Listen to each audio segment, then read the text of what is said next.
भगवान कृष्ण की शिक्षाएं और सुविचार मानव जाति के हर पहलू और युगों पर लागू होती है। भगवान कृष्ण के सुविचार अनेक पीढ़ियों तक अनेक ज्ञान को समाहित करते हैं। हमारी आत्मा आध्यात्मिक रूप से सो रही है। जिस प्रकार एक अलार्म घड़ी एक सोते हुए आदमी को जगा देती है, उसी तरह भगवान कृष्ण के सुविचार आध्यात्मिक वास्तविक के प्रति जागृत करने में भूमिका निभाते हैं। यदि आप जीवन से संबंधित ज्ञान प्राप्त करने के लिए या खुद को प्रेरित करने के लिए कृष्ण सुविचार तलाश कर रहे हैं, तो आपको यहाँ सबसे अच्छे सुविचार मिलेंगे। भगवान कृष्ण करुणा, कोमलता, प्रेम के देवता हैं और भारतीय देवताओं में सबसे लोकप्रिय और व्यापक रूप से पूजनीय हैं। भगवान कृष्ण ने अपने प्रेरक शब्दों से अर्जुन को कुरुक्षेत्र युद्ध में प्रेरित किया है। उन्हें हमें जीवन में प्रेम, खुशी, धर्म, मोक्ष, भक्ति, योग, ध्यान, धर्म, सत्य सभी के बारे में सब कुछ सिखाया। उन्हीं को आधार बनाकर हम पेश कर रहे हैं। भगवान श्री कृष्ण कहते हैं, अच्छाइयों की रक्षा के लिए, दुष्टों को विनाश के लिए, धर्म की दृढ़ता के स्थापना के लिए मैं युगों युगों से जन्म लेता आया हूँ और आगे भी इसी तरह जन्म लेता रहूँगा। अर्थात जब जब इस धरती पर अधर्म और पाप की महिमा बढ़ जाती है, तब तब भगवान अवतरित हुए हैं। रावण को पापों से मुक्ति करने के लिए भगवान श्री राम के इस धरती पर आना पड़ा था। प्रहलाद को हिरण्यकश्यप से बचाने के लिए भगवान को नरसिंह का अवतार लेना पड़ा था। ईश्वर एक है, उनके रूप अनेक है। भगवान अपने भक्तों के संरक्षण के लिए हर हालत में अवतरित होते हैं। आत्मा को प्रदूषित करने और नरक की तरफ बढ़ने के 3 दरवाजे हैं: वासना, क्रोध और लालच। अर्थात आत्मा वह पवित्र स्थान है जहाँ भगवान का वास होता है। अगर इस आत्मा को वासना, क्रोध जैसे गंदे विचारों से भरते हो तो आत्मा रूपी मंदिर के आशीर्वाद से खाली हो जाते हैं। जहाँ ईश्वर का वास नहीं होता वह नरक के समान ही तो है। मनुष्य अपने विश्वासों के परिणाम स्वरूप ही बनता है। जिस तरह से वह यकीन कर लेता है उसी तरह वह बन जाता है। अर्थात अगर आप किसी एक विषय को अपना लक्ष्य बनाकर उस पर सतत चिंतन मंथन करते हैं तो निश्चित ही आप उसको हासिल कर लेते हो। इसके लिए आपको उस विषय को स्वीकार करना होगा, उसको मानना होगा कि एक बार जब आप उसमें खो जाएंगे फिर आप वही बन जाएंगे। असली खुशी की कुंजी यही है कि अपने मन से इच्छाओं के बोझ को हल्का कर दो। केवल एक, अगर मेरी कोई इच्छा ही नहीं तो मुझे किस बात की चिंता। किसी के पास कुछ होने और मेरे पास न होने का दुख इसलिए होता है क्योंकि मैंने भी उस चीज़ से दिल लगाया जो मेरे पास नहीं है और मैंने किसी और के पास देखी। जिस दिन मेरी इच्छाएं खत्म हो जाएगी, मेरी सारी चिंताएं खत्म हो जाएंगी। कुछ पाने की चाहत आप जिंदगी में अधिक रखते हो, आप उतने ही निराश होते हो। अर्थात अगर कुछ मिल जाए तो खुशी का ठिकाना नहीं, अगर कुछ न मिले तो दुख का पहाड़ टूट पड़ता है। यह हमारी चाहत ही तो है जो परिस्थितियों के अनुसार हमको बार बार विचलित करती है।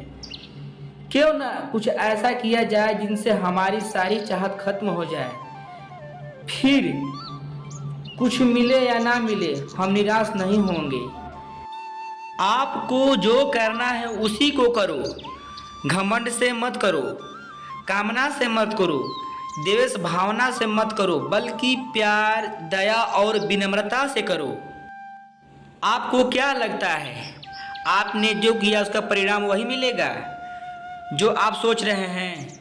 अगर आपने अपने कर्म मार्ग से अहंकार, ईर्ष्या, वासना को शामिल किए हैं तो आपको प्रतिकूल परिणाम मिलेंगे। अपने कर्मों की गति में प्रेम, करुणा को शामिल करें।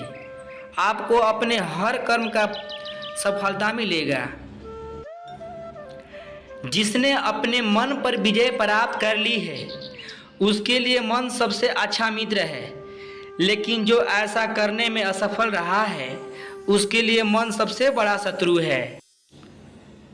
अर्थात हमारा मन यादृच्छिक रूप से भटकता है, जो देखता है उसी के पीछे भागने लगता है।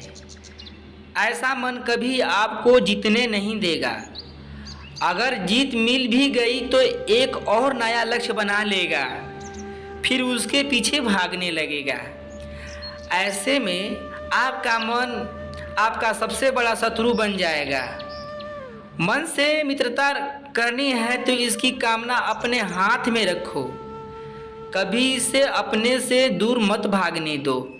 जो कुछ भी हुआ वो अच्छा था, जो हो रहा है वो अच्छा चल रहा है, जो होगा भी अच्छा ही होगा। भविष्य के बारे में चिंता मत करो, वर्तमान में जियो। अर्थात इन लाइनों में गीता का सार निहित है। हमारे द्वारा किए गए प्रत्येक कर्म का एक उद्देश्य होता है, जिसका संबंध हमारे भूत, भविष्य, वर्तमान से हो सकता है।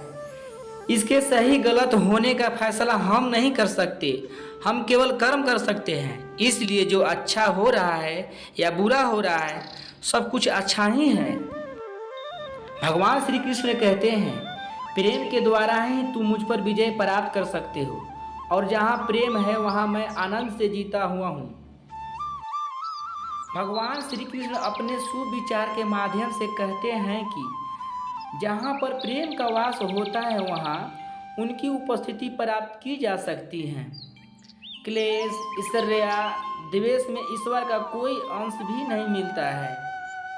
इसलिए अपने विचारों और वातावरण को प्रेम से भर दो।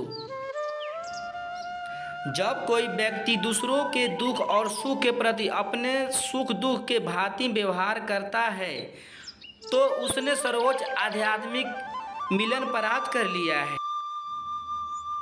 अर्थात यह दुनिया मोह बंधन से बंधी हुई है। जो आपका है वह सभी का है, जो सभी का है वह आपका भी हो सकता है।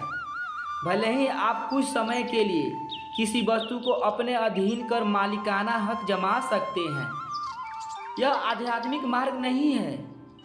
इंसान को भौतिक वस्तुओं के बजाय भावनात्मक रूप से लोगों से जुड़ना चाहिए। एक दूसरे के सुख दुख अपना समझना चाहिए, न कि भौतिक और दैहिक वस्तुओं को।